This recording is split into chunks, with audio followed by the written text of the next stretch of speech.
विकसित Bharat youth parliament 2025 का इनेकाद होने वाला है। इस मर्तबा जामिया हमदर्द यूनिवर्सिटी इस प्रोग्राम की मेजबानी कर रहा है। मई भारत के तहत ministry of youth affairs and sports के जरिए इस प्रोग्राम का इनेकाद हो रहा है। इस प्रोग्राम में रजिस्ट्रेशन के लिए माई यूथ पोर्टल पर जाना होगा और तकरीबन 1 मिनट का वीडियो अपलोड करना होगा, जिसमें बताना होगा कि विकसित भारत के मानी क्या होते हैं।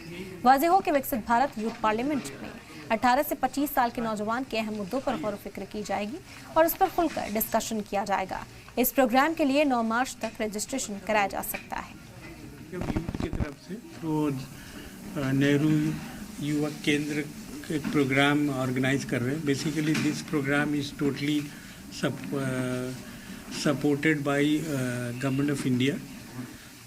भारत सरकार का एक प्रोग्राम है जिसमें वो सारे डिस्ट्रिक्ट चार डिस्ट्रिक्ट जो दिल्ली के हैं वो बच्चे सारे रजिस्ट्रेशन इनका टारगेट 5000 का, जिसमें 120 बच्चे को सेलेक्ट करेंगे।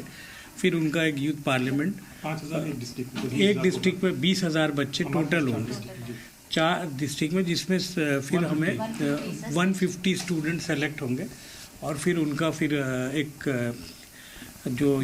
युवा पार्लियामेंट का मीटिंग करेंगे, जिसमें टॉपिक जो है विकसित भारत। तो विकसित भारत आपको पता ही है कि 2047 2047 में 100 साल हो जाएगा आज़ादी का।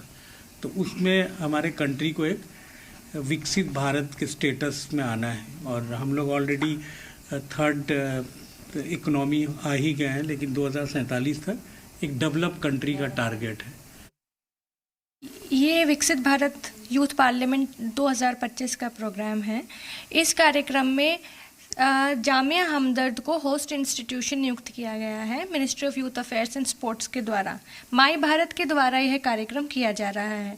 इस कार्यक्रम में दक्षिण पश्चिम दिल्ली, दक्षिण पूर्वी दिल्ली, दक्षिण दिल्ली और पूर्वी दिल्ली, ये 4 डिस्ट्रिक्ट्स पार्टिसिपेट कर रही है। इन चारों डिस्ट्रिक्ट से हमारा ये प्रयास है कि हम हर एक ज़िले से 5000 युवाओं को टारगेट करें और हम विभिन्न कॉलेजों में युवा मंडलों के थ्रू हर ज़िले में आउटरीच एक्टिविटीज़ भी कर रहे हैं।